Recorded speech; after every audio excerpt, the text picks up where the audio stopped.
child's pose. So you would just be on the floor, put your hands in front of you and kind of like rock back. And then try to get your arms as far away as possible.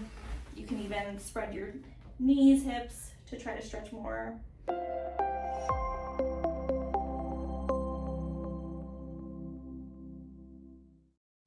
I'm Dr. Bandemer with Bolingbrook Family Chiropractic. I just wanted to give you guys a few tips for relaxation that's hopefully going to be useful for you to use during your daily routines, especially if you have kids, and then hopefully your kids will be able to utilize some of these too. One good one that I want to start with is breathing exercises. This one might be a little bit more difficult for kids, but it's good for moms, and then maybe you can kind of mimic it and change it in a way that'll help with kids too. But what I would do is diaphragmatic breathing. So one example I'd give people or a cue is to put one hand on your chest, one hand on your belly, and try not to let your chest rise and fall. So try to breathe into your belly as much as possible, and then keep this hand pretty still if you can. And then you would do that for roughly, 2 minutes, 2 to 3 minutes, and then you can repeat it multiple times a day. You can do it seated, you can do it laying down. Sometimes it's easier to do it while laying down. You can even close your eyes too. Another one is called box breathing. That's also just known for its relaxation benefits. So what you would do is inhale for 4 counts. I'm doing a little bit faster because I'm trying to talk in the middle of it too, but you would inhale for 4 counts, hold that breath for 4 counts, exhale through your mouth for 4 counts, and then hold it at the bottom of the exhale for 4 counts. And then you could repeat that for 3 to 5 minutes too. And like I said, that's kind of hard for kids to do, but you can kind of goof around with them and try to get them to make their bellies move when they're breathing. Another one is stretching. So happy baby pose is a pretty good one.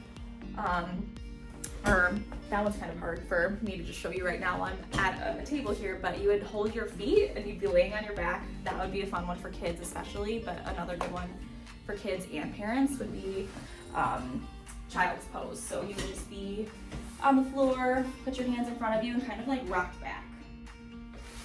And then try to get your arms as far away as possible. You can even spread your knees, hips to try to stretch more. Sometimes that helps kids to decrease what's coming in visually. So if it's loud or if it's really bright or there's a lot going on, that might be a good thing to kind of help them zoom into a smaller section and relax. Another one would be to get moving. Like you can be silly with your kids, run around with them in the house. Of course, that's not going to make you relax immediately, but it's going to help you to burn off some extra steam and then be able to relax afterwards. So something me and my kids do is they like to pretend to be bears, so we're like roaring and running throughout the house. So that is something that they love to do, and then they mellow out afterwards. And for moms that are feeling like really high strung and stressed, like that physical roaring can actually be helpful. So that's another good one. You'll love it, your kids will love it. And then practicing mindfulness is another great one.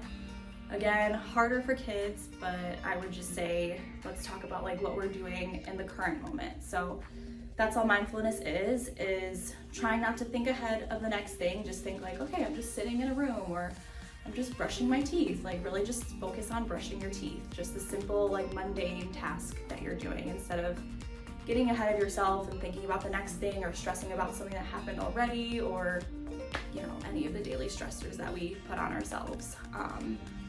Like I said, you can just do something simple with your kids and try to make them focus on that one task. And then making a list is also great. If you're stressed with a bunch of things, you can just make a list. Of course, it's more for parents again, but it'll help you probably, if you're calm, then your kids will also be calm. So make the list, and then that'll help you organize your thoughts, and then hopefully it'll help you progress through your day easier too. So I hope these help.